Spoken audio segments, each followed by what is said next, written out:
court is on the record in State of Ohio versus Mary M. Kibler, case number 24 TRC 133. On April 29th, 2024, Ms. Kibler was convicted of OVI, operating a vehicle under the influence, a third offense in 10 years,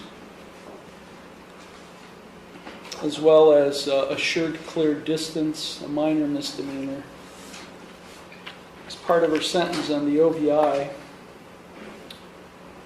she was placed on 3 years of supervised community control, 365 days of jail were imposed, 318 days were suspended, meaning that she would have to serve 47 days in jail.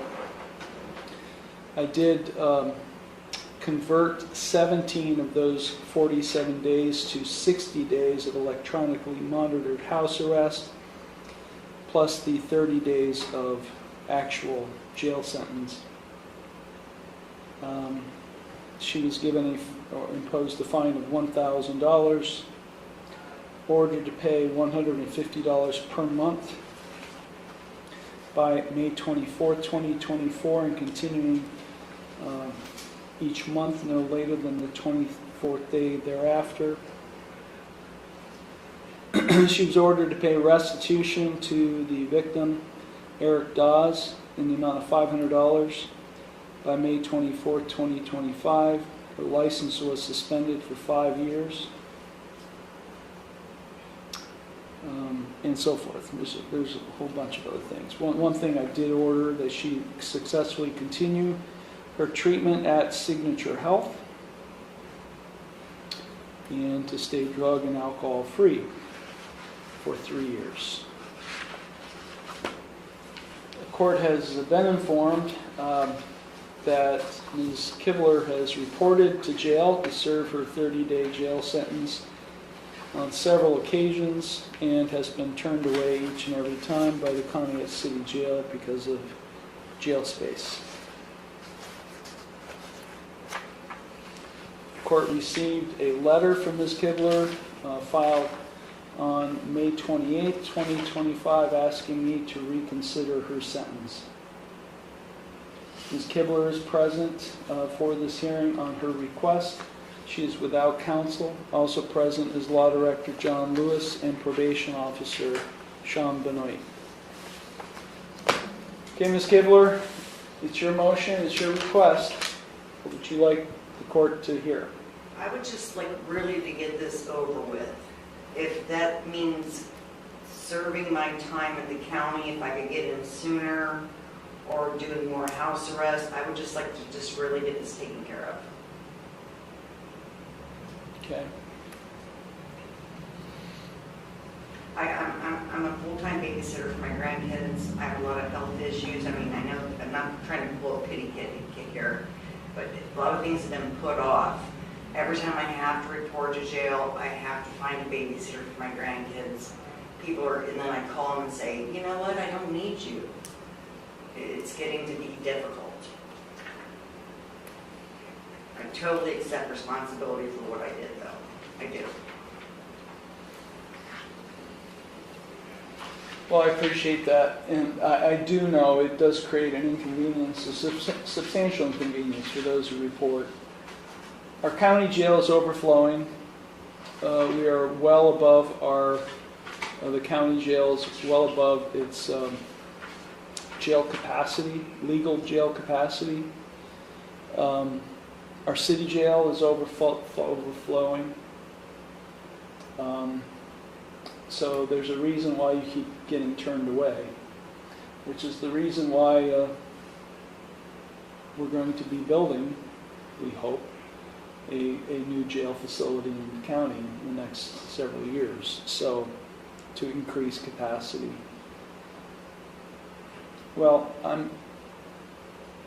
and Officer Benoit can correct me on this. I have documentation in my file showing she reported on November 4th, 2024, it was full. November 18th, 2024, it was full. January 13th, 2025, it was full. March 17th, 2025, it was full. And May 12th, 2025, and it's full. And now she's been given a new date of July 7th, 2025 to report. Mr. Lewis, any position by the law director?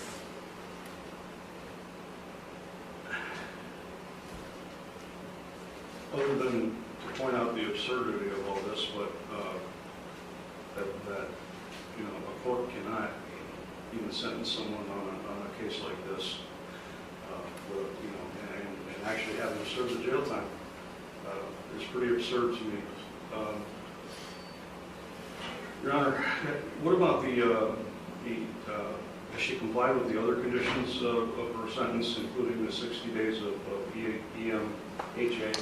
Well, I was going to ask Mr. or Officer Benoit to kind of summarize all of that for me. And for the record, I never saw the letter or motion, whatever she filed. I never seen it, so this is all. I think her verbal indications was essentially the basis for what she wrote. She wants the court to reconsider her sentence based on her medical issues and then the constant reporting being turned away. But I specifically scheduled this for hearing because I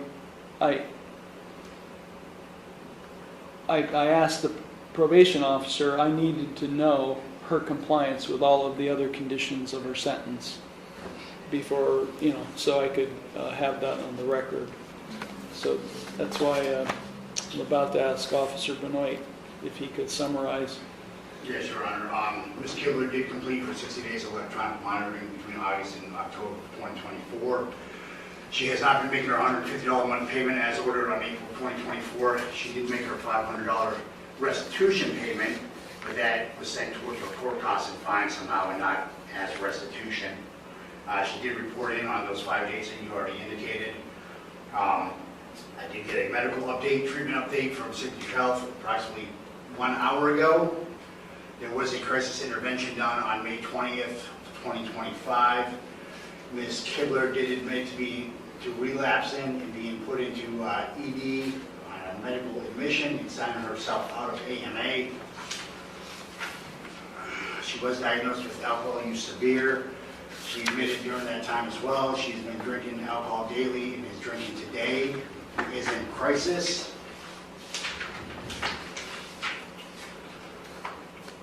And during that intervention, she stated she had already consumed 1 bottle of Kamchatka, 80 proof, 40% alcohol, and is going to drink more if she doesn't get out with her alcohol problem. Smokes marijuana all day, every day, but has not smoked in 3 days, and had used cocaine, and her last reported use was on Good Friday, which will be April 3rd, 2025, Your Honor.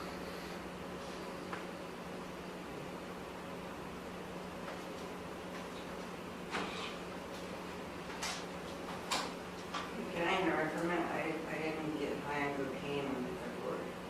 It was last February, car accident. Just read out the report I received, Your Honor. No, just, So is that referring to 2025, or is it she's to saying that this was a year prior? I think that's what you're no, saying. no. I did relapse, but not on cocaine. That was the car accident in February of last year. Okay. I was drinking, Your Honor. This is same date, Your Honor. Okay. Did she attend the driver intervention program? No, Your Honor, I spoke with her at her last appointment with me. She said she would prefer to do the 3 days of incarceration instead of doing the driver's intervention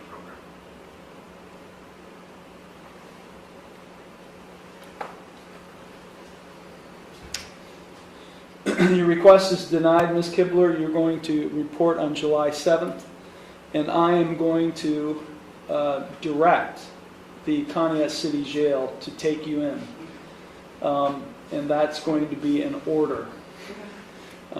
They are going to take you in to serve your 30 days jail sentence, and if they don't take you in, if they turn you away, I will seek to hold someone in contempt of court. I just want to get it over with. Yeah, well, you're going to be taken in, and Mr. Lewis, on behalf of the city of Conneaut, if you can direct the jail officials to ensure that she is taken into custody on July 7th, her report date. Yes, sir. Okay. Ms. Kibler, We got something taken care of. yeah, I'm troubled by what I'm hearing here. And, It's not totally true, sir. excuse me? It's not totally true, sir. I will admit to drinking. Ms. Kibler, it's a condition of your probation that you remain drug and alcohol free. Yes. And, you know, the fact is I had to intercede today because the probation officer wasn't being provided your records from signature. Be quiet. Listen to me. I had to intercede. I had to contact Signature Health myself. I shouldn't have to do that. They weren't responsive to the probation officer. And when I interceded today, they immediately responded and provided him these records. If he had had these records, he probably would have filed a probation violation complaint against you. Which means this 318 days of suspended jail time could have been imposed. There was a serious accident involved in this case. It was your third offense in 10 years. You're lucky you're not going to jail for a year. It sounds like you have a serious substance abuse problem. If you fail to comply with what's going on, I'm asking the probation officer to keep a close eye on you. Because if you fail to comply with anything you're supposed to do, he better file a probation violation complaint. So you're going to jail on July 7th, and they're going to take you in. I don't care how full that jail is. Anything further, Mr. Lewis? No, Your Honor. Thank you. Officer No, Benoit. Your Honor. Ms. Kibler, any questions? No. Okay, thank you.